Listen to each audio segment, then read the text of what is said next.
पवित्र रथयात्रा 2026 उपलक्षे सर्वप्रथम प्रभु श्री जगन्नाथ को गजपति श्री हरिकृष्ण देव द्वितीय जी कल्कीनारायण देव रूप परिचित हे सी प्रभु बलराम माता सुभद्रा श्री जगन्नाथ सुदर्शन को भक्तिपूत प्रणाम कर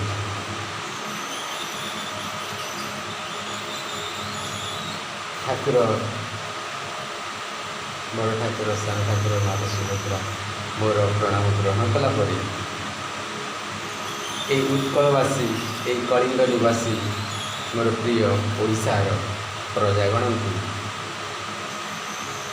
मोर भक्ति प्रणाम। जय जगन्नाथ।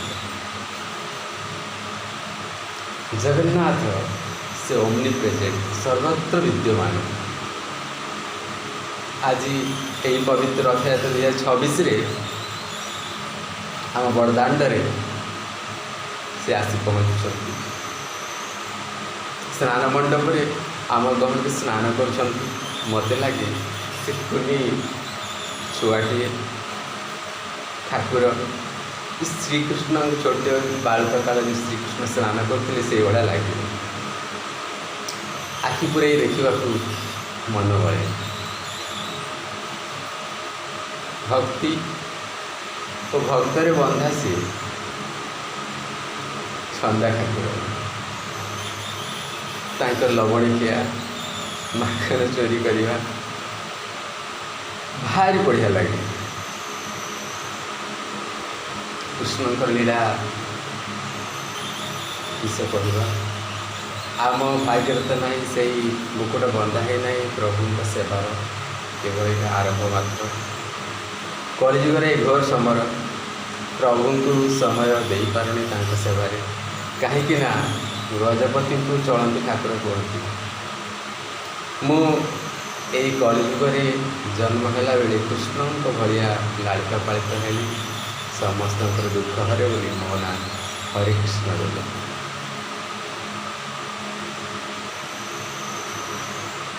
प्रभु स्वयं जगन्नाथ कहले यही कलिजुगे मो अवतार नहीं पारे केवल स्थान हुई दारु ब्रह्म हेबी तुम्हें ही मो प्रभु हो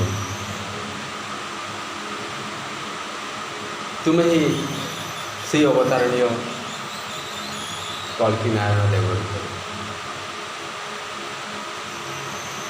प्रभुंर आदि सब शिरोधार्य मान गजपति विराट पद को त्याग कर उत्कलवासी को से दायित्व देकी देवलोक को चलीगली से बहुत प्रशंसा है स्वर्ग कुसुमाल्य है आ मो मथारे स्वयं प्रभु सत्यनारायण मत कल्कीनारायण 12 हाथी खंडा देले अस्त्र देले कांधे सुख पक्ति बसला बहुत खुशी कथा। रथयात्रा 2026 आसवा आगे देवसेना को लेकिन कल्की सेना को लेकिन समग्र विश्वर कोटि विश्वर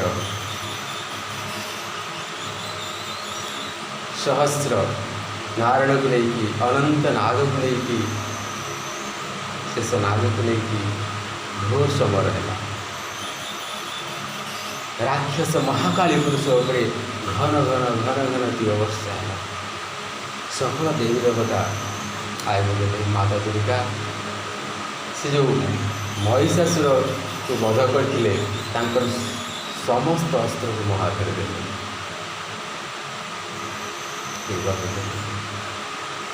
हे हरे कृष्ण देव नित्य हे कल्कीनारायण देव तुम्हें ही रथयात्रा 2025 मु भाषण में कही मोर द्वितीय संभाषण में कही जे मुझे आगामी थर विष्णु दशा है किंतु भूल प्रमाणित है। सफल देवादेवी कहले ना प्रभु यही काली पुरुष यही महाकाली पुरुष आउ थे न जन्म हो आम सही पारुना समग्र विश्व ध्वंस होगा जाऊँगी आपण कहीं शोई रोच स्वयं विष्णु जोड़ी दारु ब्रह्म से पृथ्वी में आप जन्म ने से उत्कल पवित्र भारत भूमि जन्म ने आपण सरल आ शांत चल कोटि पाप पर्यंत कर स्वयं जन्म पुत्र पर ग्रहण कले से आशीर्वाद मिले अमर हो तुम प्राण किए नहीं पार अमर बल प्राप्त कले 12 हाथी खंडा धारण कर जाजपुर प्रभुंर दिव्य लीला आरंभ कर जाजपुर क्षत्रिय से पाइक युद्धार हुए जो मैंने आम बहुत वयस्क थे जो कलिंग युद्ध अशोक विरोध में युद्ध करते सेनार आत्मागण मो सांगे समस्त ओडिया बुझीपारे बहुत लोग तो संबलपुरी भाषा को बुझे मुझे आश्चर्य हो गली प्रभु आपण ओडिया आमे भी ओडिया भाषा कहीं बुझू मत बहुत खुशी लगे एमती समर मुझे देखना स्वामींद्र मत प्रदर्शन देवी सत सत वज्र प्रहार कराला तथा राक्षस मरु महाकाली पुरुष मरुना बारंबार प्रश्न पचार चली 1,08,000 प्रश्न उत्तर से गुड़ाए प्रश्न से प्रश्न भर गोटे माँ शब्दर अर्थ गोटे प्रश्न उत्तर देला गोटे बाण यार निर्णय करेंगे स्वयं अग्रपूज्य देव गजानन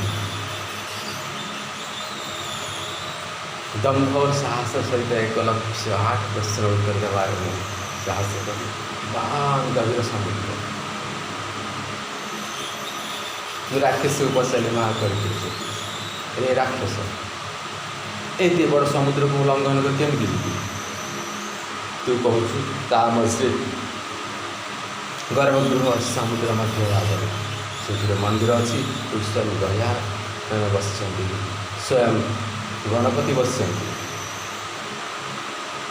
से कहला मो सर चलिए मो सर सेतु हो ठीक अच्छे सी लंब हो पड़गला तासर मुझे आगे चली से गर्भगृह बस से प्रभु गणेश मुझे प्रणाम कली सी मत प्रणाम कले कहले प्रभु आपण तो कली आपण से अवता नहीं मु आपण को पिताश्रम प्रणाम करे आप स्वयं शिव स्वयं शंकर स्वयं विष्णु नारायण मु आपण से ज्ञानी नुह से 1,08,000 भर प्रश्न था महाशब्द मुझे कहली महाशब्द अर्थ एकाक्षरी मंत्र महाशब्द शिशु ओठर अमृत धार माँ गोटे अमृत बिंदु से गोटे अमृत बिंदु गोटे अमृत सृष्टि माँ जगत माँ जागृति माँ दशविद्या माँ देवी दुर्गा माई धरणी जी आमको धारण कर आमको शर दे स्तन अमीय रस आमको प्रदान करे जहाँपाई आम अमर से मार से अमृतर रस को पान कर अमर तेणुक राक्षस ये प्रश्न उत्तर निश्चय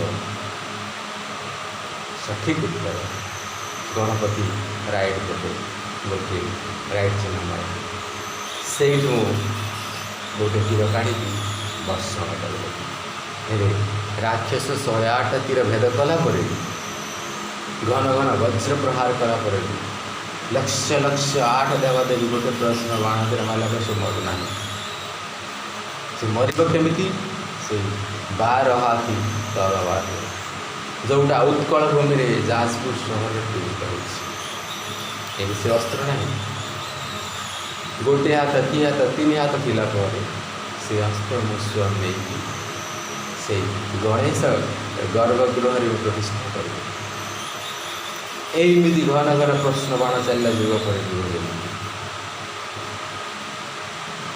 शेष प्रश्न उत्तर देला बेल मुझे जमर पुत्र स्वयं कहती स्वमुझ से जमा हाथ में नुह केवल जमा हाथ में जमर पुत्र हाथ में मर ना ना जमा हाथ में मर जमर पुत्र सी ही जम जम को जन्म दे कि जमर पिता जन्म ठार जन्म नहीं कि मु जमर पुत्र जर जमज सन्तान मोर डबल अच्छी मोर जुड़वा अच्छी मुझे जुड़वा भितर स्थान मुझे जुड़वा भितर बड़ सकल देवादेवी पुत्र मु सर्वेश्वर सब ईश्वर मु सन्तान सूर्य पुत्र मु सत्य सनातन चंद्र पुत्र मु कामदेव पुत्र मदन सुंदर मु शिव पुत्र कार्तिकेय गणेश तो मो छोट भ्राता आहरी फसला पाठशाला जिते पूजा हुए सरस्वती ना गणेश पूजा मु कह सरस्वती गणेश पूजा हुए मंदिर पूजा हुए कार्तिकेय पूजा हुए बाकी सब जो आडम्बर चली नित्य ज्ञान देवता ही कार्तिकेय सी दायित्व थे गणेश को सान भ्राता विद्या बुद्धिर ठाकुर हेले कार्तिकेय बलवीर अर्जुन सोजर से देवता चढ़ान से ही गणेश को दायित्व पूजा पूजा कर बड़ भ्रातर आज्ञा रक्षा पाई गणेश पूजित पाठशाला हिसाब से प्रति विद्या मंदिर शिशु विद्या मंदिर सरस्वती शिशु विद्या मंदिर विवेकानंद शिशु विद्या मंदिर में सर्वत्र मसीह पूजा कराग्रे वसति लक्ष्मी कर मध्य सरस्वती करमूले मुदबिंदम प्रभाति कर महाकवि कर अग्रभागे लक्ष्मी विद्यमान कर मध्य सरस्वती करमूल चक्र सहित मुझे गोविंद अच्छी तेणु स्मरण कर जम को स्मरण कर तदे वज्र प्रहार से अस्त्र थिला वज्र इंद्र का वज्र घन घन प्रहार तो सर जड़गला राक्षस काकुति विनती सर्वनाश कर कथा करा दूर भर पकड़ ताकि मुझे वचन देली गोटे क्षुद्र नाटक पृष्ठ संबल ग्राम जन्म ने विष्णुवेश नाम से स्वयं विष्णु मोर पुत्र होगी आस मुझे केवल ता पिता ही से ही कला ठाकुर से ही जगन्नाथ जन्म ने तु हे मोर अवैध सन्तान गोटे ब्राह्मण गर्भ जन्म ने माता समलेश्वर विवाह कर संबलपुर द्वितीय पत्नी है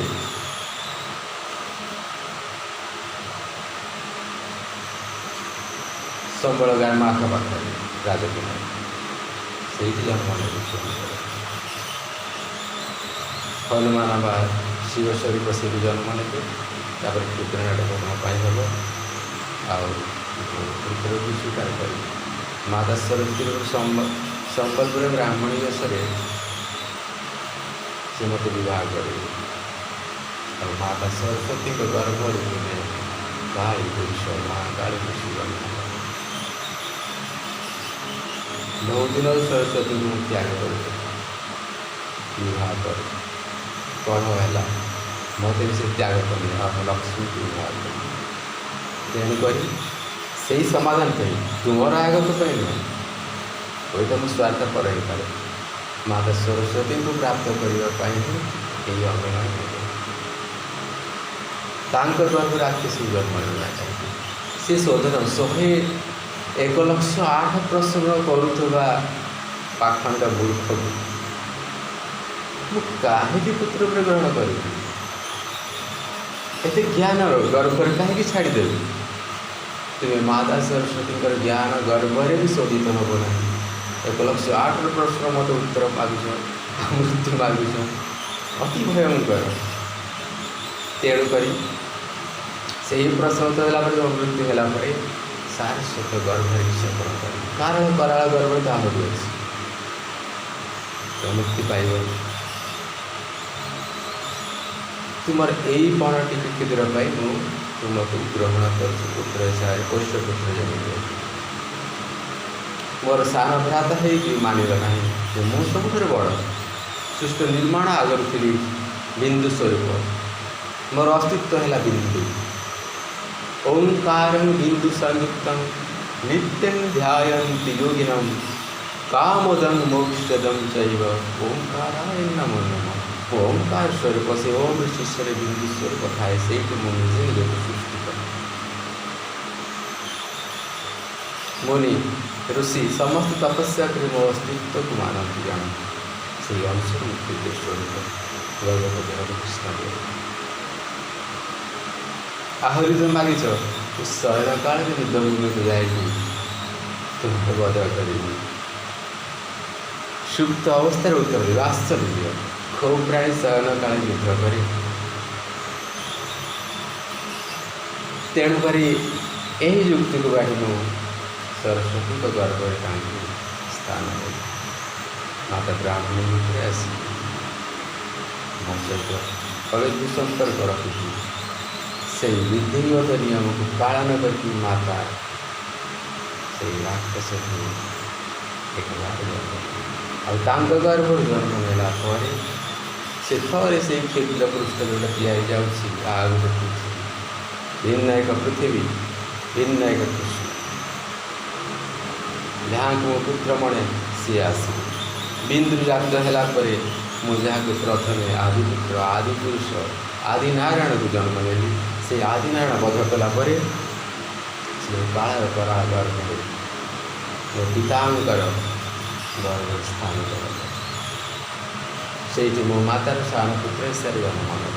ଆଉ ସେ କାଳର ପୁତ୍ର, କାଳିର ସନ୍ତାନ, ତାଙ୍କ ରୂପ କଳା। ଆଉ ସେ ମହାକାଳ ବଡ଼ ପୁତ୍ର ହିସାବରେ ଅଛି ଥିବି ପ୍ରଭୁ ଯୁଗରେ, ସେଇ ଦେବତା ତାଙ୍କ ପୁତ୍ର ହେଇକି ସେଇଠି ବ୍ରହ୍ମାଗୌର ଯୁଦ୍ଧରେ ତାର ପ୍ରାଣନାଶ ହୁଏ।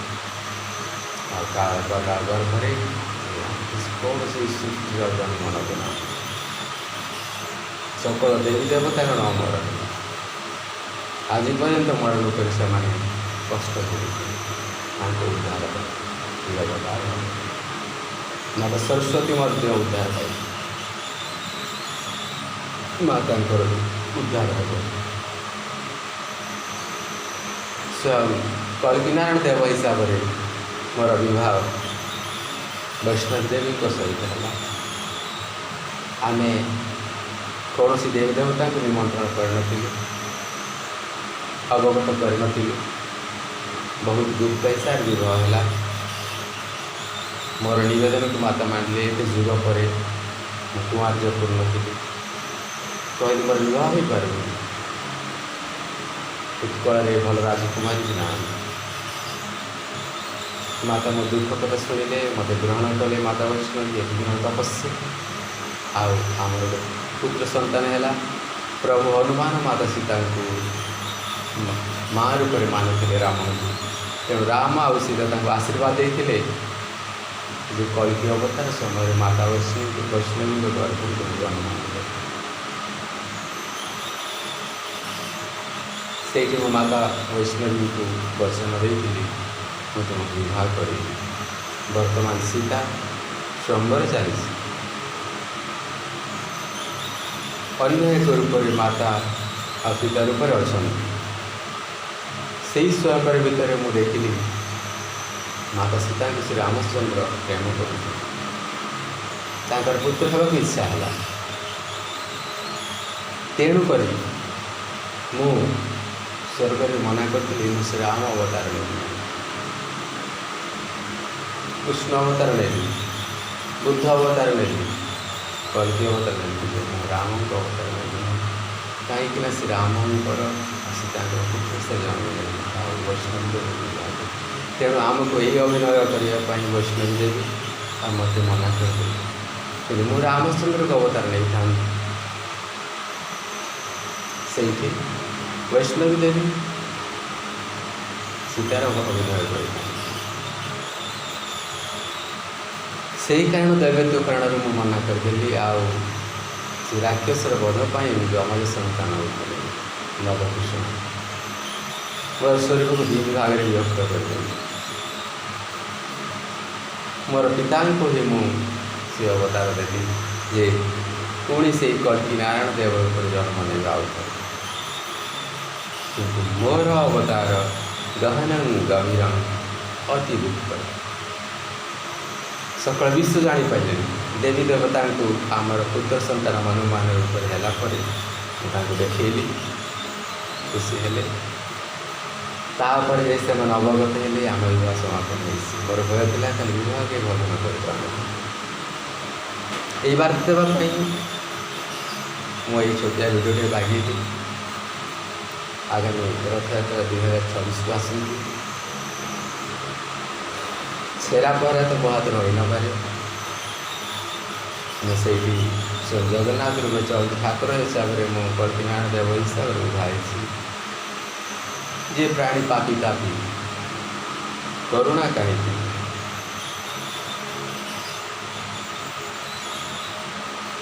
ମୋର ସେବା ତ ମୁଁ କରିପାରିବିନି। ତେଣୁକରି ମୁଁ ଚାଣ୍ଡାଳ ରଖିଛି, ସେବକ ରଖିଛି। ସେ ଚାଣ୍ଡାଳ ଯେଉଁ ଜାତିର ହେଉନା କାହିଁକି, ଏ ବିଶ୍ୱବାସୀ ତ ଗ୍ରହଣ କରୁଛନ୍ତି। ପ୍ରଭୁ ଅସନ୍ତୁଷ୍ଟ ହୁଅନ୍ତୁ ବା ସନ୍ତୁଷ୍ଟ ହୁଅନ୍ତୁ, କିନ୍ତୁ ମୋ କାର୍ଯ୍ୟ ସମାପନ କରୁ। ବଡ଼ ଖୁସିର କଥା। ଏଇ ଦେବ କାର୍ଯ୍ୟଟିକ ଯଦି ହେବ କରିନେବା, କିନ୍ତୁ ଛେରା ପହଁରା ହେବ ନାହିଁ। ପ୍ରଭୁଙ୍କୁ ବିଜେ କରିଦେବା ବଡ଼ଦାଣ୍ଡରେ, ପ୍ରଭୁଙ୍କୁ ଆଣିକି ରଥରେ ଚଢ଼ିଦେବା। ହେଲେ ମୁଁ ସମ୍ଭାଷଣ ଦେଇପାରେ କିମ୍ବା ଛେରା ପହଁରା ବଦଳରେ ମୁଁ ସେଇଠି ନିଜେ ରଥାରୂଢ଼ ହୋଇପାରେ। ସେଇ ବିଶ୍ୱର ଶିହରଣ ହେଲା। ତେଣୁ କରିକି ଚାଣ୍ଡାଳ ଦେଶରେ ଆମେ ନାଉ, ଏ ଚାଣ୍ଡାଳ ଦେଶରେ ନାଉ, ଏ ଚାଣ୍ଡାଳର କର୍ମ ଆମକୁ ଜଣା ହେଲା।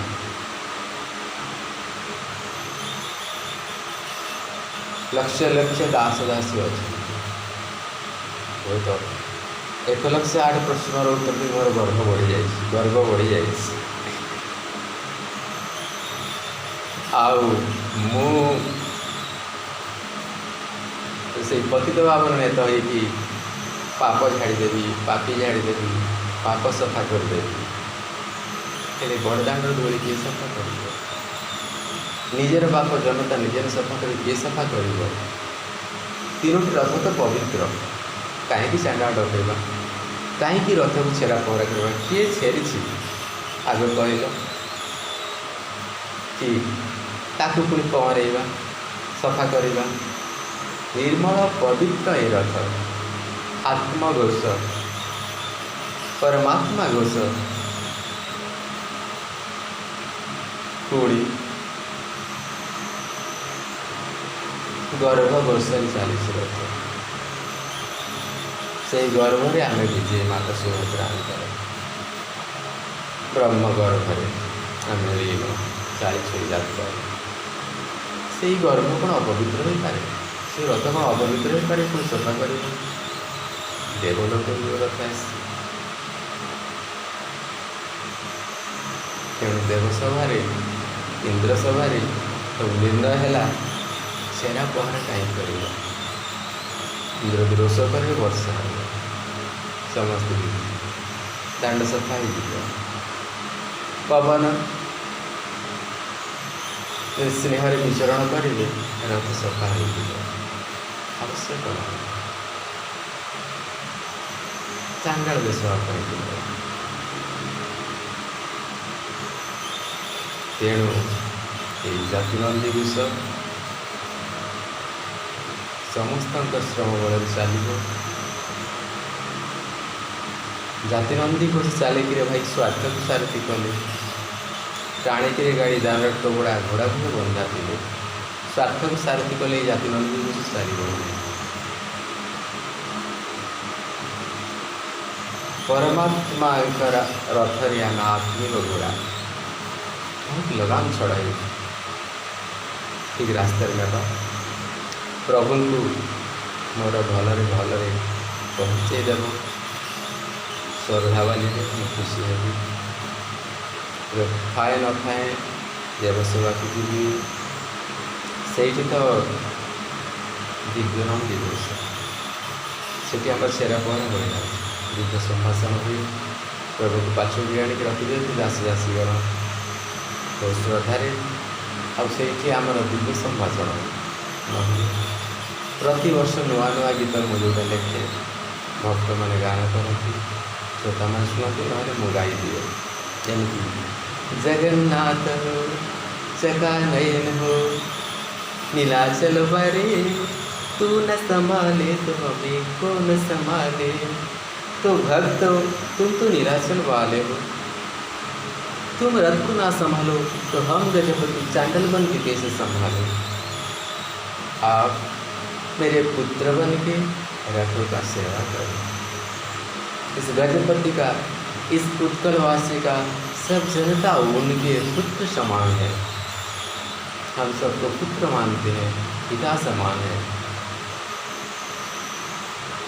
इसीलिए श्रद्धा से आप सबको निवेदन है आप अपने हाथों में एक एक पहरा लेकर आए झाड़ू लेकर आए पूरे यहाँ से वहाँ तक श्रद्धा वाली तक आप कृपया खेरा पहरा कीजिए सबके माथे पर पगड़ी समझेगा सबके हाथे पर पहरा होगा कुछ ना कुछ खड़ी का बनाकर घर से लाओ एक एक महीने हो या एक एक सप्ताह में हो एक एक खड़ी का बना कर रखे हो तो एक झाड़ू बन गया उसी पवित्र दिन को लाकर पूरे श्रद्धा वाली तक बरदान से सफाई करना चाहिए रथ यात्रा के लिए प्रभु आने से पहले रथों के चारों चढ़कर भी ना करें बाकी सब प्रभु ने इंद्र ने वही दायित्व लेने के लिए तो कह दिए हैं कि मैं साफ करवा दूँगा देवसेना को लेकर उसीलिए आप सबको ईश्वर का है वैकुंठ का भी आ गया है देवसभा का भी आप सबके हाथों पर झाड़ू होना चाहिए चाहे सोना का हो रुपा हो या प्रकृति का आपके बनाए हुए हाथों का या मार्केट से लाओ प्रेमपूर्वक सेवा करें सबको चांडल बनाने के लिए सेवक बनाने के लिए एक ही चांडाल दिखाई देगा रथों पर चढ़ेगा तो फिर नीचे उतरेगा उसका सेवा फेल हो जाएगा टूट जाएगा आपके इस सेवा के लिए मैं आपको कृपया निवेदन करता हूँ आप रथ यात्रा 2026 में शामिल हो जाइए पूरे देशवासी और रथों को चेहरा पर आपके हाथों में दायित्व है आप लेकर प्रभु को अपने रिश्तेदार अपने मौसी के पास रख दीजिए श्रद्धा वाली में रख दीजिए इसलिए मैं गजपति हरे कृष्ण देव दिव्य तथा स्वर्ग का जो इंद्र सभा में नाम चयन हुआ कल की नारायण देव प्रथम आपको निवेदन करता हूँ कि रथ यात्रा आपके लिए खुशियाँ लाए आनंद दे और पूरे विश्व में शांति मैत्री और भाईचारा का वार्ता वहन करे ये परमात्मिक रथ हो ये आत्मिक रथों को वैकुंठ ले जाए अब सब प्राणी का उद्धार करे पापी का नाश करे पुण्यवर्ती को स्वर्ग और वैकुंठ का प्राप्ति के लिए मोक्ष प्रदान करे, रास्ता खुल जाए। इसलिए मैं आपको प्रणाम करता हूँ, आशीर्वाद करता हूँ, आपका उन्नति कामना करता हूँ। जय जगन्नाथ, जय जगन्नाथ, जय जगन्नाथ। जगन्नाथ स्वामी नयनपथगामी भवतु।